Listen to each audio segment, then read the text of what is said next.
여러분 안녕하십니까. 청양에 시간당 60mm의 폭우가 쏟아지는 등 밤사이 충청권에 또다시 강한 비가 집중됐습니다.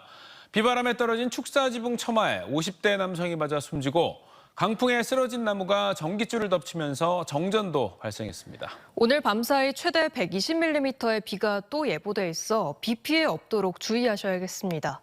전유진 기자의 보도입니다. 초속 21m의 강풍을 타고 굵은 빗줄기가 사선을 그리며 강하게 쏟아집니다.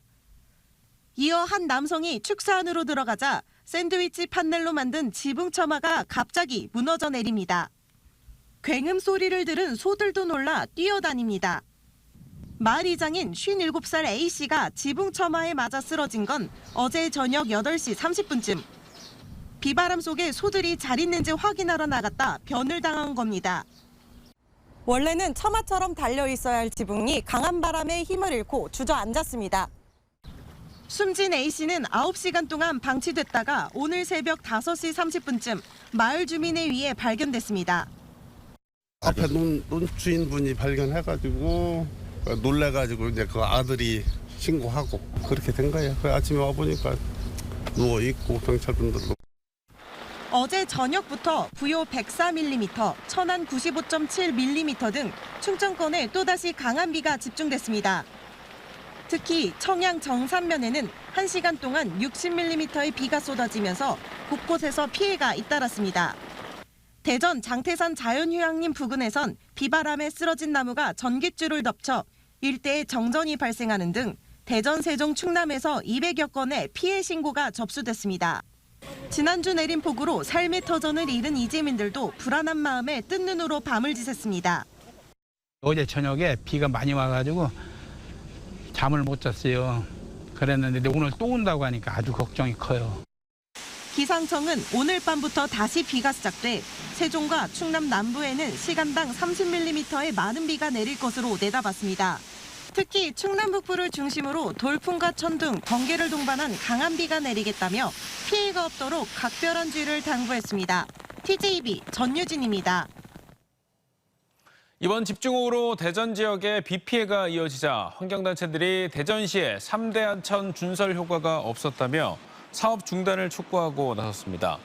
대전 충남 녹색연합과 대전 환경운동연합은 대전시가 하천에 쌓여있던 퇴적토를 제거하는 등 대규모 준설을 했지만 지난해보다 비가 덜 왔음에도 교량이 물에 넘쳐 통제되는 등 준설 효과가 없었다고 밝혔습니다.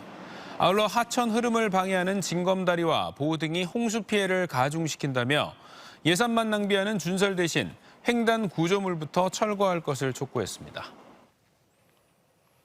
특별재난지역 중앙재난합동조사단 본부가 서천군에 꾸려져 내일부터 본격적인 활동에 나섭니다. 정부는 서천군을 비롯해 부여, 금산, 논산 등 충청 지역 호우 피해에 따른 현장 조사를 위해 행정안전부와 국토교통부 등 10개 부처에서 25명 내외의 인력을 파견했습니다. 조사단 본부는 24일까지 서천군 마서면에 있는 충남 태권도 전당에 설치돼 운영되며 정확한 피해 규모와 복구비 현황 등을 조사할 계획입니다. 대천 해수욕장으로 유명한 충남 보령에 은퇴한 서울 시민들이 거주할 수 있는 3,000세대 규모의 주택단지가 조성됩니다. 서울시는 빈 주택을 임대주택으로 활용해 주거난을 완화할 수 있고 충남은 소멸위기 극복에 큰 도움이 될 것으로 기대하고 있습니다. 장소영 기자의 보도입니다. 김태흠 충남도지사와 오세훈 서울시장이 보령의 작은 서울 골드시티를 만들기 위해 손을 맞잡았습니다. 골드시티는 소멸위기 지방도시를 활성화하고 서울의 주거 문제를 해결하기 위해 서울시가 추진 중인 사업. 편리한 교통과 천혜의 자연 환경을 자랑하는 보령이 강원도 삼척에 이어 두 번째 사업지로 선택됐습니다. 대천역 인근에 3,000세대가 건설될 예정으로 종합병원급인 보령 아산병원도 갖추고 있어 선호도가 높은 것으로 평가됩니다. 연세 드신 분들 입장에서는 병원이 참 중요합니다. 그거 외에도 보령이 국내적으로 매우 주목받는 어르신들이 오셔서 정말 쾌적하게 노후를 지내실 수 있는 곳으로 평가됐기 때문에 보령을 선정을 했고요. 주택연금 등과 연계해 고령 은퇴자 등 서울 시민에게 보령의 신규 주택과 생활비를 지급하고 이들이 서울에 보유한 주택은 청년, 신혼부부들에게 재공급됩니다. 실제로 서울 시민 58.5%는 골드시티 이주 의사가 있으며 특히 60세 이상 자가 보유자의 36.5%는 서울 집을 팔고 이사 가겠다고 답했습니다. 특히 충남은 강원과 제주에 이어 세 번째 지방 이전 선호 지역으로 꼽혀 잠재 수요는 충분할 것으로 보입니다. 보통 30평대 아파트면 20억 가까이 듭니다.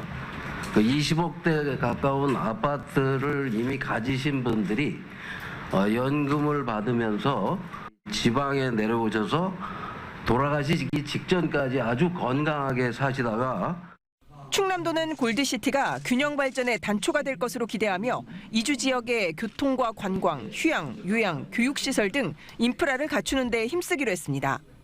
인구를 유입을 시키고 그리고 지역 경제를 활성화를 시킬 그런 예정입니다. 그래서 이걸 더 추가적으로 서울시와 이제 협의해서 타 시군도 늘릴 그런 계획을 갖고 있습니다. 이와 함께 서울 시민뿐 아니라 해외 교포와 유학생 등을 대상으로 태안과 서천, 청양, 계룡, 금산 등에도 제2, 제3의 골드시티를 유치한다는 계획입니다. TJB 장석영입니다. 국민의힘 전당대회 선관위가 지난 15일 천하에서 열린 충청권 당대표 합동연설회에서 폭력 사태를 일으킨 유튜버 3명에 대해 경찰 수사를 요청했습니다.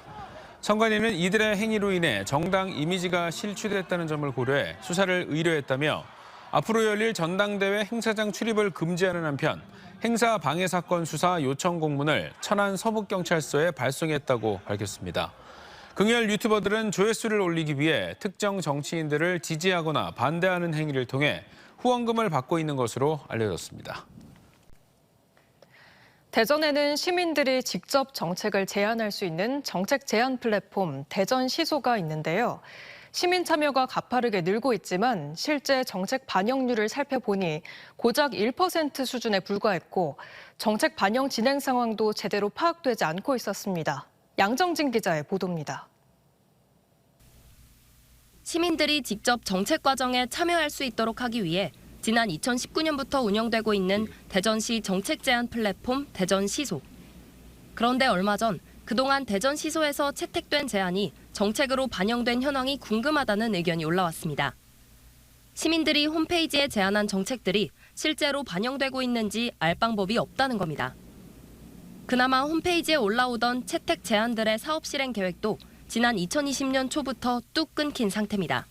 내가 냈던 제안 자체가 어떻게 되고 있는지 또 진행되는 결과라든지 뭐 이런 걸 추후에도 그 상황을 제안자들한테 이렇게 피드백을 해주신다면 취재진이 직접 현황을 분석해보니 대전시소의 시민 제안 건수는 지난 5년간 4배 가까이 늘며 매년 가파르게 증가하고 있는 추세입니다. 하지만 시민 공감을 받은 제안에 대한 담당 부서 답변 건수는 매년 감소하고 있고 이 가운데 정책으로 만들겠다며 대전시가 수용한 건수는 손에 꼽을 만큼 적었습니다. 지난해 무려 2,000건에 달하는 제안이 들어왔지만 정책으로 수용된 건수는 고작 1%에 그쳤습니다.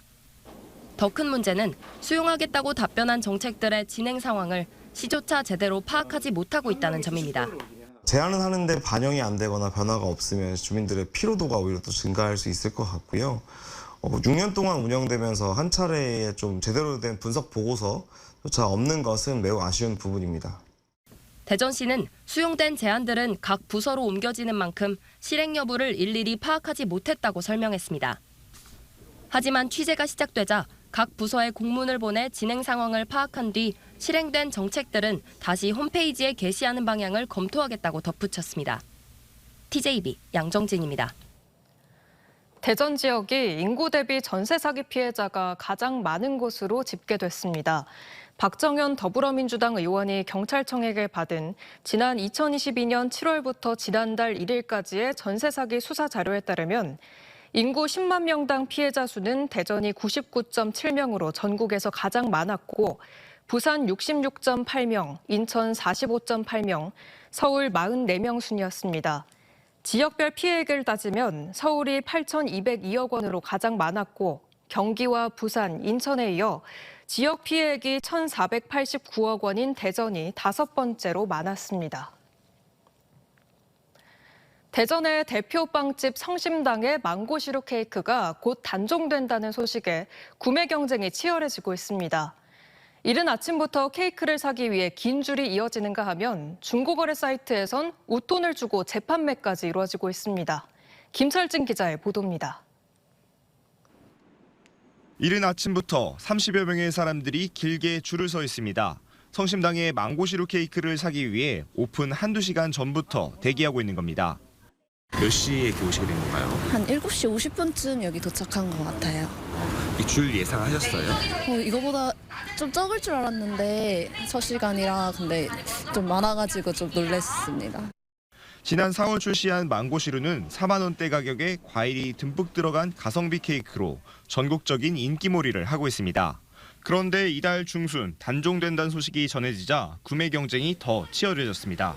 시간대별 판매 수량이 한정돼 있어 아침에 못 산 사람들은 곧장 2시간 뒤에 있을 판매에 재도전합니다. 가족들이 같이 먹으려고 샀는데 살라고 왔는데 보니까 그냥 아닌 것 같아. 30분 했는데 줄 서는 거 포기했고. 중고거래 사이트에선 웃돈 거래도 활발합니다. 제가 오전 11시 40분부터 망고시루 키워드 알람을 해봤습니다. 그랬더니 약 2시간의 시간 동안 인근 지역에서 총 9건의 거래글이 올라왔습니다. 가격은 6만 원에서 6만 5천 원 선으로 정가 4만 3천 원보다 40~50%가량 비싼 값에 판매되고 있습니다. 사이트 측은 개봉되지 않은 식품 거래는 문제가 없다는 입장. 하지만 전문가들은 웃돈을 얹은 재판매가 변질되기 쉬운 제품을 영리적 목적으로 전달하는 무신고 식품 운송행위로 판단될 수 있다고 지적합니다. 웃돈을 많이 받는다는 것은 곧 영리행위를 의미하고 영리행위일 경우에는 신고를 하고 운송을 해야 된다는 필요성이 있는 거죠. 성심당 측도 안전사고 등을 우려해 되팔기 자제를 당부하고 있지만 개인 간 거래를 막기엔 역부족입니다. 이런 가운데 망고시루 단종 이후 생귤시루도 출시에 들어가 재판매 논란은 계속 이어질 전망입니다. TJB 김철진입니다. 충남 지역의 우수한 직업계고 학생들과 이들을 채용하고 싶은 우수 중소기업들의 만남 회장이 마련됐습니다. 대학을 졸업해도 일자리를 구하기 어려운 상황에서 고졸 신화를 꿈꾸는 직업계고 학생들의 취업 열기가 뜨거웠던 박람회 현장을 이선학 기자가 다녀왔습니다. 한국경제인협회 조사 결과 지난해 국내 대학 졸업생의 취업률은 49%대로 절반 이상이 직장을 구하지 못한 채 취업 준비생 생활에 들어갔습니다. 반면 일찌감치 자신의 진로를 정해 취업을 준비하는 직업계 고등학교 학생들은 사정이 다릅니다. 충남교육청에 따르면 지난해 직업계교 학생 가운데 44.3%가 대학에 진학했지만 37.5%의 학생들은 취업에 성공했습니다. 취업을 결정한 충남 지역 직업계교 학생들을 위한 취업 박람회가 천안에서 열렸는데 전국 각지에서 다양한 업종의 우수기업 32곳이 참여했습니다. 미리 서류 전형을 통과한 학생들을 대상으로 현장 면접을 통해 고졸 신화에 도전하는 학생 300여 명을 채용하게 됩니다. 학교에서 다양한 프로그램을 참여하며 제가 가고 싶은 기업체에 취업 준비를 준비했는데요. 취업의 기회가 생겨서 매우 설레고 좋은 결과가 있었으면 좋겠습니다. 기업 입장에서는 학생들이 기업에서 필요로 하는 기술을 대부분 갖추고 있어 신입사원 채용에 따른 시간과 비용을 절감할 수 있습니다. 커리큘럼이 저희 업종과 잘 맞게 잘 짜져 있더라고요. 그래서 사전에 미리 학습된 내용들을 기업에 와서 활용할 수 있다는 측면에서 저는 가장 큰 장점이라고 볼 수 있을 것 같습니다. 박람회장 한쪽에는 적성 검사에서부터 이력서나 자기소개서 작성법 상담, 면접 메이크업 교실 등 1, 2학년 학생들을 위한 취업 준비관도 열렸습니다.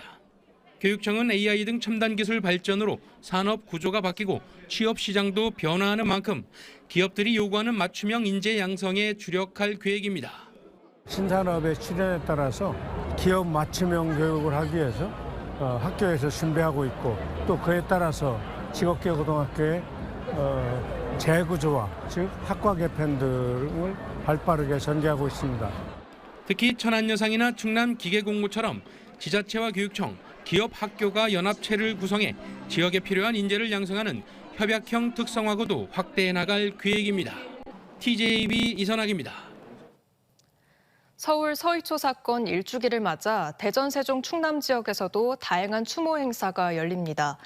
전교조 대전지부는 일주기인 내일 오후 대전시 교육청 정문 앞에 추모 공간을 설치하고 추모 행사를 진행하며 대전 교사노조와 대전 교원단체 총연합회도 서울에서 열리는 추모제에 참석하거나 홈페이지 추모글 작성란을 마련해 고인을 추모할 계획입니다.